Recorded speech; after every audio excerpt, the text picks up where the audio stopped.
इस मूवी का नाम है guardians of the Galaxy volume 3 2023। Film की शुरुआत होती है एक प्लेनेट सैयारे से जिसका नाम नोवेयर है, जो अब से गार्डियंस का नया हेडक्वार्टर था। यहाँ पर हमें गार्डियंस की सारी ही टीम दिखाई जाती है। इनमें से रॉकेट रैकून एक कमरे में जाता है, तभी दूसरे प्लेनेट से एडम वॉरलॉक वहाँ पर आ जाता है, जो सीधा रॉकेट के कमरे में घुस जाता है क्योंकि वो उसे ही पकड़ने आया था। जैसे ही रॉकेट उसके सामने आया, वो उस पर हमला कर देता है। इस हमले को देखते ही सारे गार्डियंस एकदम अलर्ट हो जाते हैं। जिसके बाद रॉकेट को बचाने के लिए वहाँ पर नेब्यूला आती है। पहले ही वो काफी ताकतवर थी, अब अपने जिस्म में एक हाईटेक मशीन लगाकर, यानी काफी एडवांस मशीन, एडम वॉरलॉक पर हमला कर देती है। लेकिन एडम वॉरलॉक जो बहुत ही ताकतवर था, बड़े ही आसानी से उसके हमले को रोक देता है। दूर फेंककर वो उसे ढेर कर देता है। अब इसके बाद एक एक करके सारे गार्डियंस उस पर हमला करते हैं, लेकिन वो किसी के भी काबू आ ही नहीं रहा था। हालांकि ये उसे उठा कर फेंकते हैं, बहुत पीटते हैं, पर कोई भी उसके आगे टिक नहीं पाता। अभी सारी सूरत हाल देखकर जब रॉकेट अपनी गन उठाता है और उसकी तरफ बढ़ने लगता है, उससे पहले एडम वॉरलॉक उस पर भारी हमला करता है। इतना खतरनाक हमला कि एक ही झटके में रॉकेट काफी जख्मी हो जाता है। ढेर होकर वो भी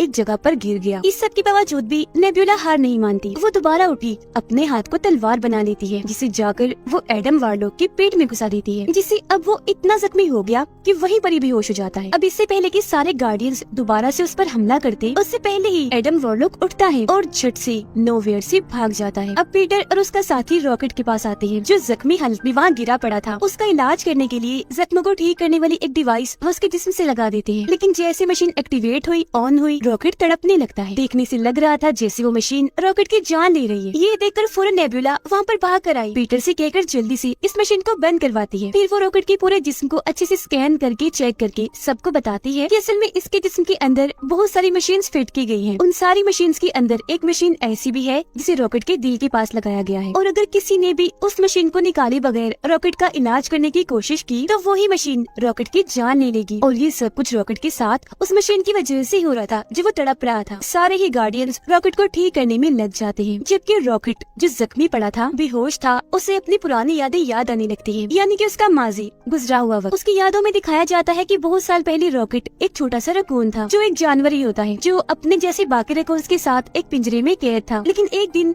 हाई एवोल्यूशनरी वहाँ पर आया, उसने रॉकेट को चुरा लिया, जिसके बाद उस पर एक्सपेरिमेंट किया, जिसके बाद रॉकेट का दिमाग बहुत तेज हो जाता है। उसकी जहानत, उसकी ताकत हाई एवोल्यूशनरी से भी काफी ऊपर चली जाती है। लेकिन जैसे एक्सपेरिमेंट पूरा होता है, बेचारे रॉकेट को दूसरी जेल में डाल दिया जाता है, जहाँ उसके जैसे और भी कई सारे जानवर थे। उन्हें भी यहाँ पर कैद करके लाया गया था एक्सपेरिमेंट करने के लिए। वो 3 जानवर थे जिनकी रॉकेट से दोस्ती हो जाती है। उधर नेब्यूला रॉकेट के पूरे जिस्म को चेक करके ये पता लगवा लेती है कि उसके अंदर जो मशीन्स फिट की गई है, उन्हें कहाँ बनाया गया था। तो वो सभी सोचने लगे कि अगर हम उस जगह पर चले जाए जहाँ पर इन मशीन्स को बनाया गया था, तो हो सकता है हम रॉकेट को ठीक कर दे। और फिर अगले ही पल वो वहाँ पर जाने का फैसला करते हैं, जो एक दूसरा प्लेनेट था जिसका नाम ऑर्बोस्कोप था। पीटर अपनी पूरी टीम को तैयार कर लेता है, जबकि अपने 2 साथियों को यहीं पर नोवेयर में ही छोड़कर जाता है और उनसे कहता है कि यहाँ का ख्याल तुम दोनों को रखना है। फौरन बाद बाकी टीम को लेकर पीटर अपने मिशन पर निकल गया। अब हमें दिखाया जाता है हाई इवोल्यूशनरी, जहाँ उसके पास ही एडम वॉरलॉक और उसकी मोम थी। यहाँ एडम वॉरलॉक की मोम हाई एवोल्यूशनरी से कहती है कि मेरा बेटा अभी बहुत छोटा है, यही वजह है कि वो मिशन में फेल हो गया, रॉकेट को नहीं ला पाया। जो बात सुनकर हाई एवोल्यूशनरी काफी गुस्से में आ गया, कहता है कि मुझे कैसे भी करके रॉकेट चाहिए तो चाहिए। ये कहकर वो एडम वॉरलॉक को बहुत मारता है और उन माँ बेटे को ये धमकी देता है कि अगर अगली बार तुम रॉकेट को लाने में नाकाम रहे और उसे मेरे हवाले ना किया तो मैं तुम्हारी पूरी नस्ल को ही मार दूंगा। यहाँ हमें पता चलता है कि इस वक्त हाई एवोल्यूशनरी जहाँ पर है वो एक पूरा प्लेनेट है। ये पूरा ही प्लेनेट बिल्कुल हमारी जमीन अर्थ जैसा है, इसीलिए इसका नाम भी काउंटर अर्थ है। अब यहाँ हाई एवोल्यूशनरी इतना पागल, इतना अजीब है कि वो चाहता है कि जितने भी प्लैनेट्स और वहाँ पर रहने वाले जानवर और क्रिएचर्स हैं, वो सब एकदम परफेक्ट होने चाहिए, इन्हें हर लिहाज से बिल्कुल ठीक। इसीलिए वो अलग अलग प्लैनेट्स पर जाकर वहाँ के जानवर और क्रिएचर्स को उठाता है और उन पर एक्सपेरिमेंट करके बदलने की कोशिश करता है अपने मुताबिक। वो उन्हें इतना बदलता है कि उसकी सोच के मुताबिक वो परफेक्ट बन जाए। ऐसे ही फिर हाई एवोल्यूशनरी जानवरों और क्रिएचर्स को लेने के लिए जब प्लेनेट अर्थ पर गया, इन्हें हमारी जमीन पर, तो उसे अर्थ इतनी अच्छी लगी कि उसने ठान लिया कि अब मैं भी बिल्कुल प्लेनेट अर्थ जैसा ही एक प्लेनेट बनाऊंगा, जो दिखने में और उसका माहौल बिल्कुल अर्थ जैसा होगा। यहाँ तक कि वहाँ के घर और लोग भी प्लेनेट अर्थ जैसे होंगे, और यही वो प्लेनेट है जिसे काउंटर अर्थ कहते हैं।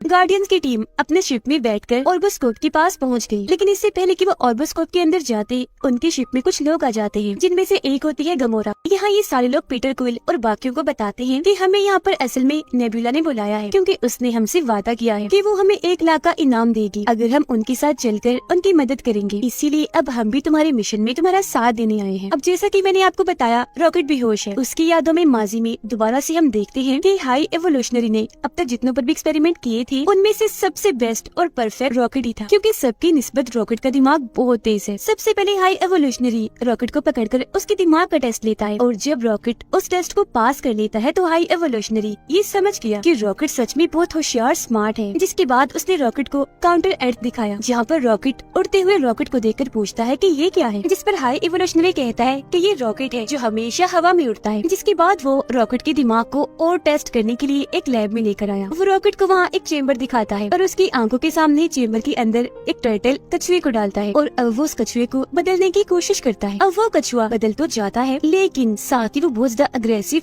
गुस्से वाला बन जाता है। ये दिखाते हुए हाई एवोल्यूशनरी रॉकेट को कहता है कि मैं इनको बदल तो पा रहा हूँ, वो भी बिल्कुल परफेक्ट, लेकिन मुझे एक बात की समझ नहीं आ रही कि बदलने के बाद ये इतने गुस्से वाले अग्रेसिव क्यों हो जाते हैं, जबकि मैं तो इनको बिल्कुल शांत बनाना चाहता हूँ। ये सुनकर रॉकेट उस चेम्बर मशीन को देखते हुए हाई एवोल्यूशनरी को बताता है कि इस मशीन में एक गड़बड़ है, एक खराबी है। जब चेम्बर मशीन में डालकर उन सबको बदला जाता है तो उनके बदलने के साथ साथ उनके दिमाग का एक केमिकल भी बदल जाता है, और वही वजह है इन सबके अग्रेसिव गुस्सैल होने का। तो अगर आप उस केमिकल को ही बदलने से रोक लेंगे तो ये सब बिल्कुल शांत हो जाएंगे जैसे आप चाहते हैं। रॉकेट की बात सुनकर हाई एवोल्यूशनरी बिल्कुल ऐसे ही करता है, और हैरत, ऐसा करने पर उसको पॉजिटिव रिजल्ट ही मिलता है। मतलब जैसा उन्होंने सोचा था वैसा ही होता है। हाई एवोल्यूशनरी ये देखकर काफी चौंक भी गया और खुश भी हो गया कि अब मैं अपने एक्सपेरिमेंट में कामयाब हो गया हूँ। हाई एवोल्यूशनरी इतना खुश था कि वो अपने साथियों को कहता है कि मुझे अपने इस प्रोजेक्ट रॉकेट का दिमाग चाहिए, ये बहुत ही स्मार्ट है, बहुत ही ज़हीन है। सच में उसके पास ऐसा दिमाग है जो मेरे पास भी नहीं। साथ ही हाई एवोल्यूशनरी को इस बात से भी गुस्सा था कि ये रॉकेट रकून मेरा ही सब्जेक्ट है, अपने एक्सपेरिमेंट के जरिए इसको मैंने ही ऐसा बनाया है, तो फिर ये मुझसे ज़हीन, मुझसे आगे कैसे हो सकता है। हालांकि ये तो छोटा सा क्रिएचर है, लेकिन फिर भी वो अपने साथियों को कहता है कि कल सुबह होते ही तुम इसको मार देना, इसका दिमाग निकाल कर मुझे दे देना, मैं इसके दिमाग पर एक्सपेरिमेंट करूंगा और ये पता लगवाऊंगा कि आखिर वो इतना क्रिएटिव कैसे सोच सकता है, और फिर उसकी मदद से मैं एक नई दुनिया बनाऊंगा जहाँ सिर्फ मैं उन्हीं क्रिएचर्स को रखूंगा जो हर लिहाज से पूरी तरह परफेक्ट होंगे, बिल्कुल मेरे मुताबिक। और हाँ,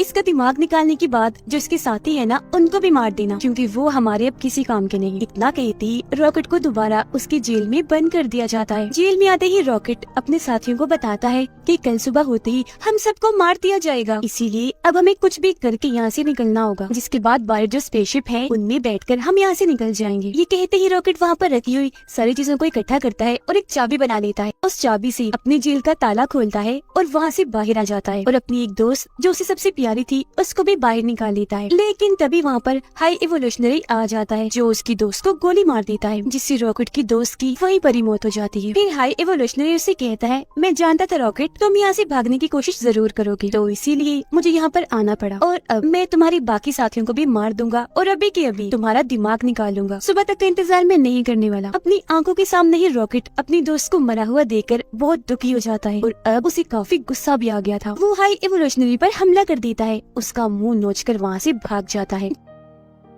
जैसे तैसे वहाँ से बाहर आकर स्पेसशिप में बैठा और उसे लेकर वहाँ से निकल गया। यानी इस तरह से वो हाई एवोल्यूशनरी की कैद से आजाद हुआ था। उधर गार्डियंस की पूरी टीम गमोरा के साथ मिलकर उस प्लेनेट ऑर्बोस्कोप में आ जाते हैं। फिर ये वहाँ पहुँचकर मेन एरिया में आ गए। इस जगह पर रॉकेट की सारी जानकारी थी। रॉकेट की फाइल को वहाँ से लेकर बाहर निकल आते हैं। फिर अपनी शिप में आने के बाद गार्डियंस की टीम रॉकेट की फाइल को खोलती है। उस फाइल के जरिए इन सबको पता चल जाता है कि अब तक रॉकेट के साथ क्या क्या हुआ। जिसके बाद रॉकेट की यादें, उसकी माजी की जो कहानी हमने देखी, वो सभी गार्डियंस की टीम भी देख लेती है। सभी गार्डियंस जान जाते हैं कि हाई एवोल्यूशनरी ने रॉकेट के साथ बहुत गलत किया है। वीडियो को देखकर नेबुला को रॉकेट पर बहुत तरस आने लगा। वो कहती है कि इतनी ज्यादती तो कभी भी किसी के साथ भी नहीं हुई। फिर सबको पता चला कि रॉकेट की दिल के पास जो मशीन है जो उसका इलाज उन्हें नहीं दे रही, उस मशीन को एक कोड डालकर निकाला जा सकता है, लेकिन वो कोड क्या है गार्डियंस को पता नहीं चल पाता। ऐसा इसलिए क्योंकि हाई एवोल्यूशनरी के लोग रॉकेट की फाइल से उस कोड को मिटा चुके थे, लेकिन गार्डियंस फाइल के जरिए ये पता लगवा लेते हैं कि उस कोड को मिटाया किसने है और अब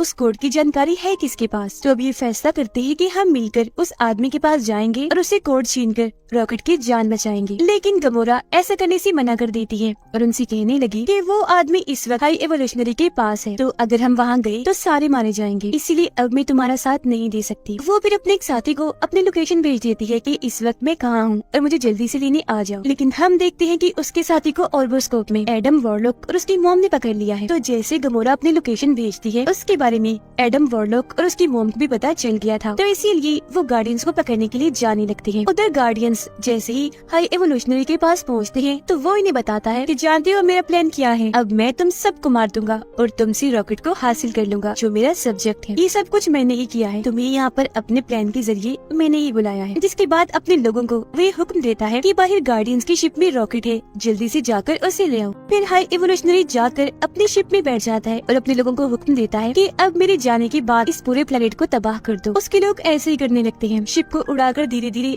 प्लेनेट को तबाह करने लगते हैं। जिससे होता ये है कि वहाँ पर जगह जगह धमाके होने लगती है। ये सब होता हुआ देखकर गार्डियंस टीम के दो लोग पीटर और ग्रूट जो वहीं पर थे हाई एवोल्यूशनरी के लोगों से लड़ने लगते हैं। अपने पावरफुल गन से वो उन सभी को शूट करने लगते हैं और उन सब में से उस आदमी को उठा लेते हैं जिसके पास उस मशीन का कोड है जिसके जरिए वो रॉकेट को बचा सकते हैं। अब पीटर के बाकी साथी देखते हैं कि ये पूरा प्लेनेट तबाह हो रहा है जबकि हाई एवोल्यूशनरी अपने शिप को यहाँ से निकलवा रहा है। अब गार्डियंस टीम के उन तीनों मेंबर्स को ये लगता है कि पीटर और ग्रूट अभी भी स्पेसशिप में हैं, तो उन्हें बचाने के लिए वो स्पेसशिप में चले जाते हैं। लेकिन असल में पहले ही पीटर और ग्रूट उस आदमी को लेकर स्पेसशिप से कूद चुके थे। पीटर और ग्रूट सीधा रॉकेट के पास जाते हैं अपने स्पेसशिप में। वो रॉकेट में उस कोड को डाल देती है जिससे वो मशीन जो उसके दिल के पास लगी हुई थी वो बंद हो जाती है। पीटर उसकी जख्मों का भी इलाज करता है जिससे रॉकेट बिल्कुल ठीक हो जाता है। अब नेब्यूला पीटर से राब्ता करती है और पूछती है कि तुम कहाँ पर हो, तुम्हें बचाने के लिए हम स्पेसशिप में आए थे। पीटर उससे कहता है कि मैं और ग्रूट तो कब से वहाँ से निकल चुके हैं, हम अपने स्पेसशिप में हैं, रॉकेट भी हमारे साथ है जो अब बिल्कुल ठीक है। ये सुनकर बाकी टीम मेंबर्स जल्दी से उस स्पेसशिप से बाहर निकलने की कोशिश करते हैं, लेकिन पहले वहाँ पर हाई एवोल्यूशनरी आकर उन्हें वहाँ कैद कर देता है। गार्डियंस की वो तीनों मेंबर्स कैद होकर देखते हैं कि यहाँ पर बहुत सारे छोटे छोटे क्रिएचर्स और जानवर हैं जिन्हें हाई एवोल्यूशनरी ने यहाँ पर कैद किया हुआ है क्योंकि वो इन पर एक्सपेरिमेंट करने वाला है। ये देखकर वो सब फैसला करते हैं कि अब हम अकेले ही यहाँ से नहीं जाएंगे बल्कि अब हम इन सबको भी आजाद करके अपने साथ ले जाएंगे।